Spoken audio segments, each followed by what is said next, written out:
Hello and welcome to my first online safety video. My name is Mr. NALTON and I am the computing lead at Devonshire Primary School, and I will be making some short videos throughout this year to help parents and carers at home with some key online safety messages, especially with all these apps and websites that are currently very popular with the children. So please watch. Hopefully this will be helpful, and any questions please ask. So to start us off, I picked TikTok as our first video, and TikTok is an app that is extremely popular with the children at the moment, so that's why I decided to pick it first. So just a quick introduction into TikTok. TikTok used to be an app known as Musical.ly, which was also very popular with children and adults at the time, but then it became TikTok a couple of years ago. Now TikTok is a website that lets you create short videos, usually around 2 to 3 to 5 minutes, and then you can post them online, and then anyone who has the TikTok app can then see them. But then you can also write comments linked to the videos based on whether you like it or not. Now TikTok is extremely popular with both children and grown-ups at the minute. There are multiple reasons why TikTok is very popular at the moment. It's a combination of the fact that a lot of people are on it, including celebrities and these online influencers who are on them. The fact that they're short, snappy videos, so you can watch a lot of them in one sitting, and because children like copying some of the videos, they find them very addictive. So you need to be careful with your children on TikTok that they're not just sat watching a lot of these videos in one sitting, or watching the same one on repeat and trying to master the skill or the activity which is going on. Now, some of the videos that some of your children might have seen are some of these crazy or interesting dances, or that they're trying to mimic or copy. There's some like interesting cooking or interesting puzzle related activities, making things out of paper or doing little tricks on people as well, which they might decide to copy at home. Now, one of the biggest reasons why TikTok can be a little bit of a parental online safety nightmare is that children can actually create their own videos, and if there's no parental settings set, they can post them straight onto the app. Now, if there are no parental settings set, that means anybody on the TikTok app can both see the videos and then comment on them. So please, if your children are using the TikTok app, be very careful that your children are not creating content without you knowing and then posting it directly onto the app. Now, the other issue is that anyone can see the video, but also they can see the comments. So that opens children up really to seeing inappropriate messages, or being part of online bullying, or just generally seeing comments that might upset or hurt their feelings. Now, due to the addictive nature of TikTok, children can then have a lot of screen time, and a lot of screen time can be bad for children for many reasons. It's bad for the eyesight. Sitting down in one place for a long time is not good for their health generally. And then if they're sat for a long time staring at a screen, they're not being sociable with family and friends around them, which is not good for their communication skills. Now, the other big issue with TikTok is that there is a lot of inappropriate content on TikTok. And again, if your parental settings are not set, which we'll go over later on, then children can easily access a lot of inappropriate content in lots of different natures, from violent to things that are explicit, from people writing rude or aggressive or offensive comments. So again, you need to be careful what your children are watching. Now, the other issue, like I've said previously, is that messaging and commenting opens children up to negative communication and online bullying. So again, you need to be careful with what your children are either expose themselves to in terms of comments or what they're writing themselves.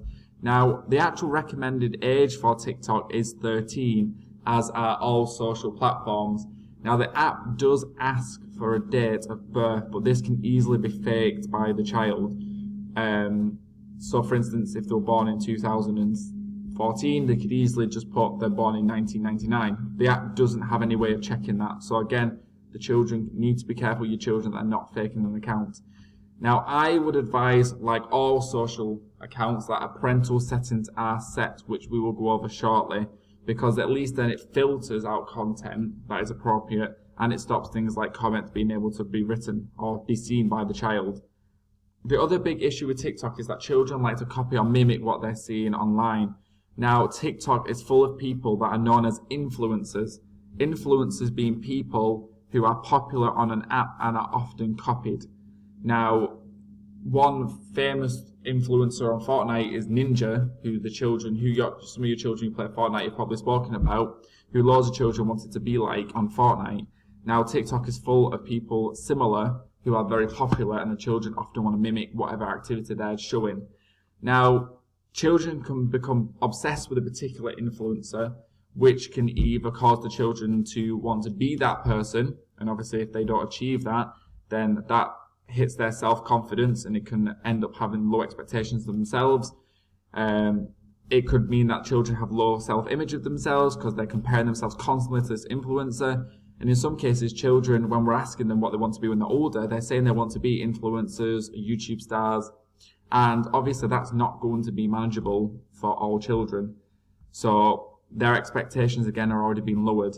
Now, children have to be careful about what they're copying, because if some of these influencers are doing some things that are dangerous or doing things that are likely to get them hurt, then children might decide to copy them without actually considering the dangers themselves.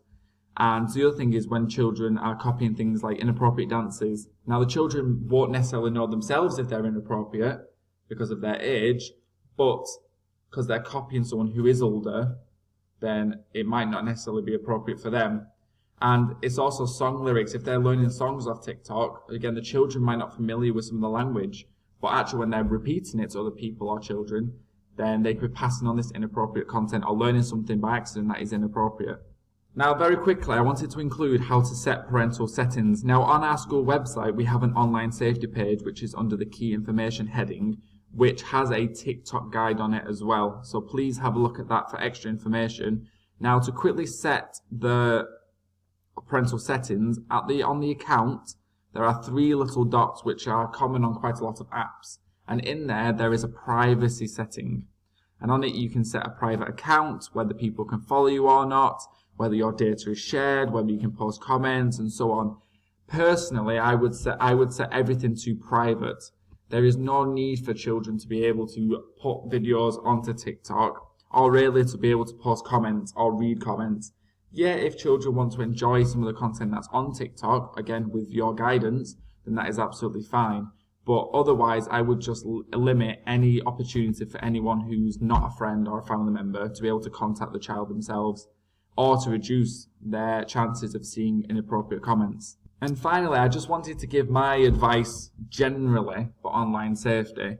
I'll put this same message at the end of every video. My number one piece of advice for any parent at the moment, because online safety is a complete whirlwind with new apps being created all the time, new websites being accessed all the time by children, is please talk to your children about what they are doing online. Engaging your child and asking them and having an honest conversation will allow you to keep in the loop with what your child is accessing and looking at. So please try and talk with your child as much as possible about what they're using the internet for. And then TikTok specifically, talk to the children about oversharing and about sending the message that not everyone needs to see their video. It doesn't matter about them being popular online. I think these days we can easily fall in this trap about sharing everything online with Facebook, Twitter, Instagram. Children want to mimic that and they want to be able to share stuff that they're doing, but they need to be careful they're not showing it to too many people or people who don't need to see it. So please have a conversation with your children about oversharing. It's really important that they only share with people who need to see, like friends or family. Now, again, number one for using any social media app, any sort of game app, gaming console, is please can you set the parental settings. This will make your lives easier because then you're not having to constantly worry about what the children are doing, whether strangers are able to talk to them. It just keeps a better handle on their online safety, but also talk to your children about why these settings are important. I understand that children want to be able to do these things and be grown up, but it's also really important to understand why these things exist and the dangers that they could find themselves in. And finally, please report any inappropriate content both on the app, because then the app's duty is then to delete or manage anything that is inappropriate on their apps or websites. But please can you let us at school know if your child has had any inappropriate content seen at home, because then we can spread the message and we can talk to the children in school about being careful as well. I hope this video was helpful. If you have any questions, please ask, send an email into school. I'll be happy to answer any online safety related questions. And again, please go on our website on the online safety page. It is full of advice and information to help you guys at home. Thank you.